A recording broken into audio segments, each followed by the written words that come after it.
proponemos entrar en otros mundos, otras dimensiones, lo extraño, lo esotérico, lo enigmático y lo paranormal. Forman parte de un nuevo fenómeno, un territorio explorado por unos pocos, al que esta noche intentaremos develar. Aquellos que se atrevan, sean bienvenidos a Fenómeno CC.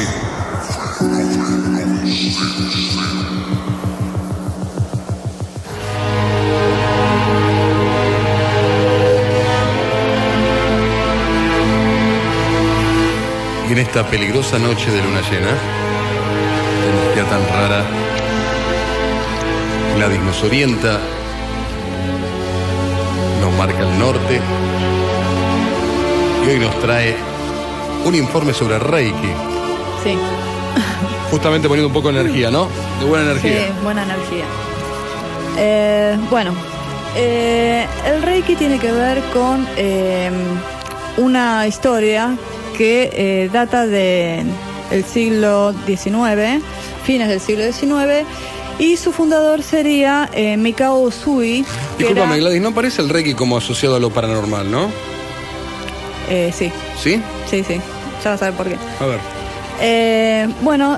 Mikao Usui, que es el descubridor, podríamos decirle, del Reiki, era un médico japonés que estaba en una universidad japonesa y era el director de esta universidad y daba medicina, y como era una universidad cristiana también hablaba sobre Jesús, ¿no?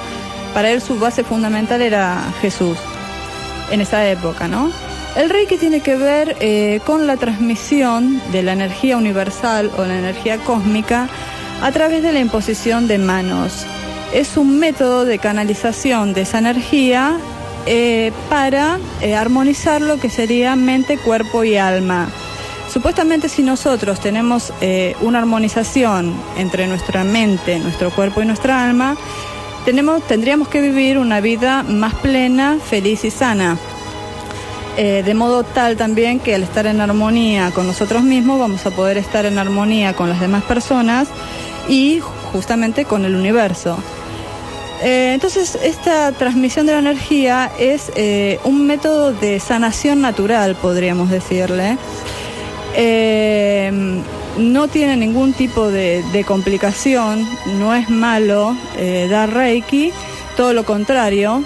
Sirve para muchas cosas, ¿no? Para estrés, para cuando una persona está contracturada, y como es un método de sanación natural, también sirve para ayudar en los tratamientos médicos. Digo ayudar porque hay mucha gente que piensa que el Reiki, solo dejando de lado la medicina, puede servir. Yo no digo que no pueda servir, pero creo que si se avanzó tanto en la medicina es porque Dios quiso que así fuese. Estamos en un plano físico y se necesita de eso. Entonces yo siempre digo que el Reiki es un acompañamiento, ¿no? Generalmente para personas que tienen ya algún tipo de enfermedad que no se puede únicamente sacar con Reiki. Uh-huh. Ojo que hay muchos casos que pasó, pero bueno, siempre hay que acompañar a lo que es la medicina. Y lo que tiene que ver justamente con el Reiki es que al armonizar todo, vamos a poder estar mejor. ¿Qué es lo que pasa? La mayoría de las enfermedades, salvo las que son crónicas o de nacimiento, son enfermedades psicosomáticas. El hecho de tener algún problema grave, haber vivido algo trágico, te va enfermando, sí, de afuera hacia adentro. O sea, vos vas recibiendo esas cosas son las que te van enfermando. El cuerpo del ser humano es un cuerpo perfecto, es un organismo perfecto. No tendrían que existir las enfermedades, salvo, ya te digo, las que son crónicas o de nacimiento. Es algo que se podría llegar a evitar totalmente si una persona estuviese bien y pudiese exteriorizar un montón de cosas. Entonces, fundamentalmente, en esto es en lo que se basa el Reiki, ¿no? En que tratando de armonizar todo podemos vivir de una mejor forma. Y bueno, se hace un tratamiento en el que se imponen las manos y se va pasando por los distintos chakras del cuerpo. Se tenés distintas posiciones en la imposición de mano y vas transmitiendo esa energía universal. Todo empezó cuando el doctor Mikao Usui estaba dando clases en su universidad y estaba hablando de las sanaciones que hacía Jesús. Y uno de los alumnos medio que tiene una discusión con él y le dice cómo él podía afirmar algo si nunca lo había podido experimentar. O sea, si él alguna vez había curado a través de la imposición de manos como hacía Jesús. Entonces, Mikao Usui lo que le dice es que no, que él nunca había experimentado eso, pero que realmente creía, porque era cristiano, en lo que había hecho Jesús. Entonces, este alumno le sigue insistiendo, ¿cómo podía creer en algo que no había experimentado? Tanto le quedó eso picando, podríamos decir, tanto se quedó pensando en eso, que reflexionó bastante ante lo que le había dicho el alumno y presenta al otro día la renuncia en la universidad. Entonces, él decide interiorizarse más en lo que tenía que ver con las enseñanzas de Jesús. Entonces viaja de Japón a Norteamérica y se recibe en Chicago, hace un doctorado en Sagradas Escrituras.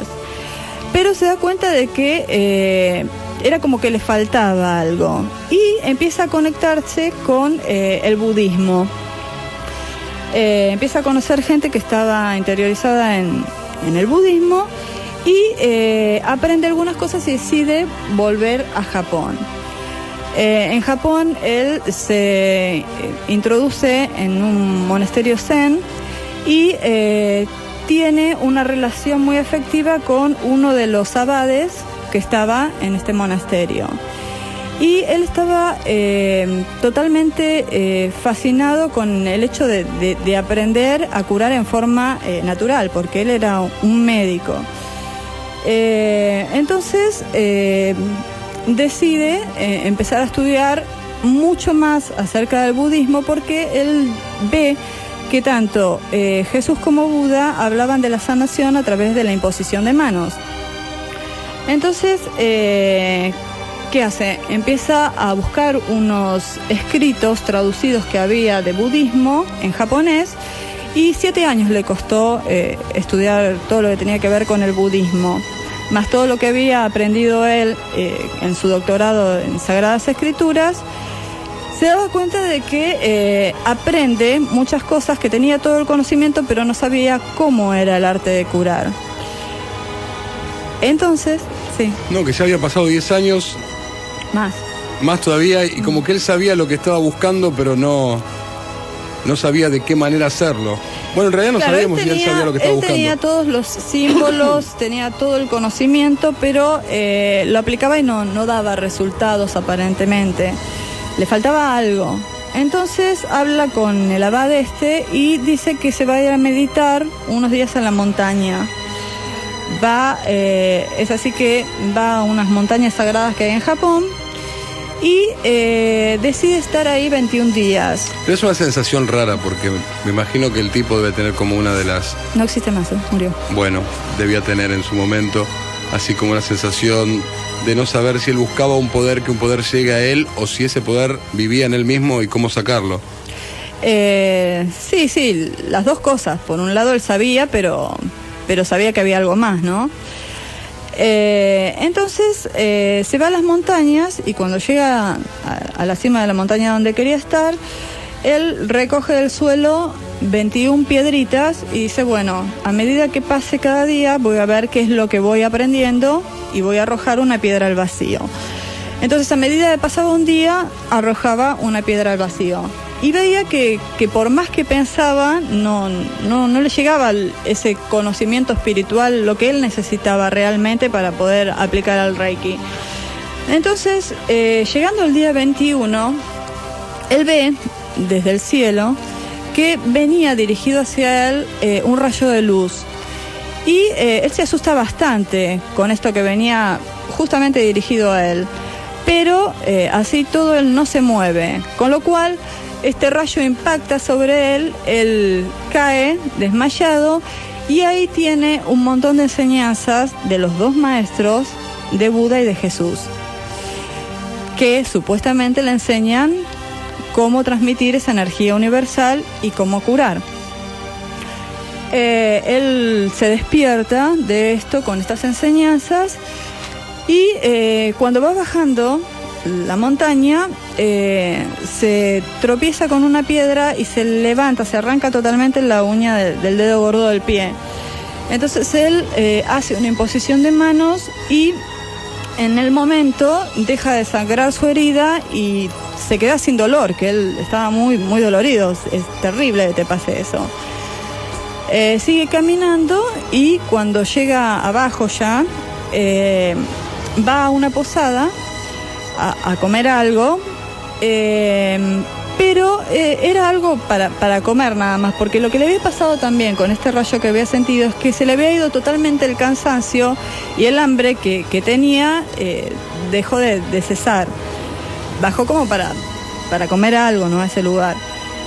Cuando llega al lugar lo atiende la hija del mesonero y él ve que tiene la cara como muy acongojada de llorar y tenía una de las mejillas hinchada.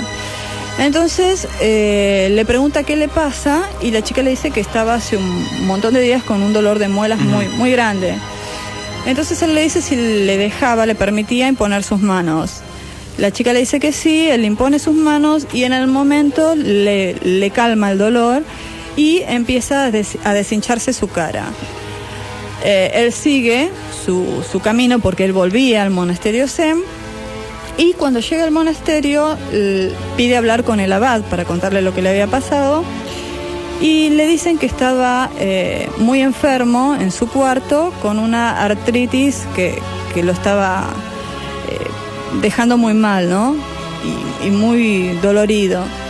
Entonces él la agarra, dice, bueno, me voy a bañar, se baña, se viste, se afeita y lo va a ver cuando está más tranquilo y le hace una imposición de manos, con lo cual el abad también se cura.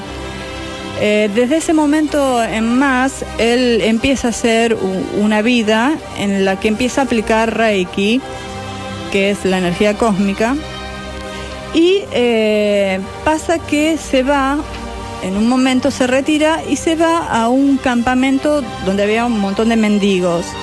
Entonces él los empieza a curar uno por uno, pues estaban muy, muy enfermos, y les enseña, les habla sobre la vida para que puedan vivir una vida más plena.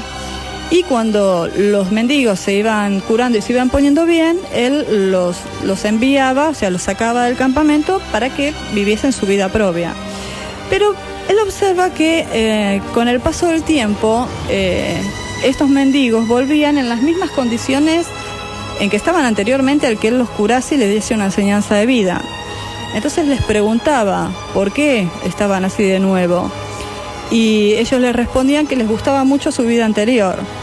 Entonces él lo que se cuestiona en ese momento es que había aprendido a curar el cuerpo, pero no había transmitido por ahí una enseñanza de cómo curar el alma. Entonces se da cuenta de que lo que él había aprendido no era para cualquiera y que solamente lo iba a enseñar a aquellas personas que estuviesen capacitadas como para recibir la enseñanza del maestro. Y así fue. Enseñó el Reiki a ciertas personas y después, bueno, se fueron fundando un montón de escuelas que es el día de hoy que transmiten el Reiki, que enseñan Reiki, pero no todo el mundo está capacitado para hacerlo. Gladys, tengo algunas preguntas que te hizo la gente al 4535-7625 y tengo un mail más por ahí perdido que te lo voy a leer. Horacio de Temperley pregunta, el 21 de septiembre vas a estar en Capilla del Monte y ¿qué puedes decir acerca de las iniciaciones? No, el 21 de septiembre no voy a estar en Capilla del Monte. Y lo que quiero decir es que no sé a qué tipo de iniciación se refiere, porque hay un montón de iniciaciones, pero no sé a qué se refiere. sea, yo no puedo hablar de iniciaciones, porque las iniciaciones son para algo. Son para magia, son para un montón de cosas. Entonces no sé a cuál se está refiriendo él. Si es más explícito o si me lo escribe al mail, se lo puedo responder con más, sí, nosotros más hemos detalle, ¿no? A cada uno en cada cosa. Pero bueno, si podés ser más explícito, Horacio, por favor. Pablo de San Telmo dice, hay veces que no me puedo levantar de la cama porque siento que me agarra algo. ¿Qué puede ser? Bueno, eso puede ser muchas cosas, hay que ver bien qué es lo que le pasa. Esa sensación la tienen muchas personas, las tenemos muchos cuando nos levantamos porque todavía no terminamos de salir del sueño. No es que uno siente como que lo están agarrando, pero no es así, es que se quiere levantar y no puede porque no termina de pasar del sueño, no se termina de despertar totalmente, ¿no? Puede ser un fenómeno normal como puede ser un fenómeno paranormal. Hay que ver bien qué es lo que pasa. Si esa típica, a veces pienso en esa sensación, no es tan típica, pero cada tanto nos agarra de querer gritar a la noche, de querer levantarse, de a veces darse cuenta que estás dormido, pero estás como en un plano así intermedio y como que querés levantarte y tenés una conciencia, pero a su vez estás dormido, o sea que estás soñando tener conciencia, es raro. Sí, bueno, eso es cuando estás saliendo del sueño, esas son cosas que suelen pasar. Agüeda dice esto, Agüeda, vi la película Desde el Infierno sobre Jack el Destripador, hablaban sobre la sociedad de los masones, ¿la conocés? Sí, hablamos de eso. Sí, la sociedad, no, de los masones todavía no hablamos, voy a hablar. De las sociedades secretas, sí. Sí, vamos a hablar de los masones. La película no la vi. Germán de Caballito, dijiste que vas a editar un libro, ¿para cuándo tenés pensado editarlo? ¿Vas a hablar de las reencarnaciones? Te lo pregunta Germán. Sí, yo de reencarnaciones expliqué lo que eran las reencarnaciones. Y bueno, el libro no sé. Escrito está, pero bueno, vamos a ver qué pasa. ¿Qué hace falta? ¿Una editorial? Sí, qué sé yo, no me puse a buscar nada tampoco. Un grupo editor que esté interesado, que pueda escribir a fenómeno cero @internetcero.com, a fenogla @yahoo.com.ar. Sí. ¿Qué falta? Está todo bien. Diego pregunta, dice, ¿algún día podés hablar del juego del libro? Se hace con un cordón de una llave. Sí, bueno, eso es de lo que me estuvo preguntando mucha gente. Sí, ya vamos a hablar del juego del libro. Ese es a lo que te referías vos antes cuando hablamos de las preguntas que hacía este chico, ¿no? Claro, justamente, que hablábamos del juego Ouija, el juego de la llave, y había uno que refería al libro, ¿eh? Y tengo uno más vía mail, que es el que venía justamente del amigo desde Colón, provincia de Buenos Aires. No suelo hacer estas cosas, generalmente las reenvío, pero era un relato que era interesante. Lo tengo por acá. Acá lo tengo. Dice, hola, muy buenas noches. Antes que nada quiero felicitarlos por el programa, está bárbaro. Mi nombre es José María, soy de Colón, provincia de Buenos Aires. El motivo de este mail es para que me contesten en el espacio de Fenómeno Cero algo que pasó hace un tempito atrás, cuando falleció mi abuelo. El día del entierro, mi mamá tuvo una evidencia o algo por el estilo, no sé cómo llamarlo porque no sé cómo se lo califica, pero la cuestión es que cuando llevábamos el cajón, ella, mi mamá, se le puso la vista en blanco, lo único que podía ver era el camino por donde nos dirigíamos y todo lo demás no distinguía absolutamente nada, lo que se encuentra alrededor de ese camino, panteones, nichos, o sea, todo lo que implica a un cementerio en cuestión. Entonces lo único que veía en ese camino era ella, la persona que estaba en el extremo de la cabecera del ataúd, y escucha una voz que le dice, este es el camino de la vida y llevas a tu familia por detrás. Eso es lo que pasó ese día y desde entonces tenía la duda de qué era de qué se trataba. Por ese motivo es que te escribo este email. Te pido por favor si me podés explicar qué es lo que pasó ese día. Esto lo manda José desde Tucumán. Y bueno, lo que no, José Tucumán desde Colón, provincia de Buenos Aires. Ese es el camino de la vida, es justamente porque lo que le estaban mostrando es que dentro de su dolor, lo que le pasaba a su abuelo es que pasaba otra vida.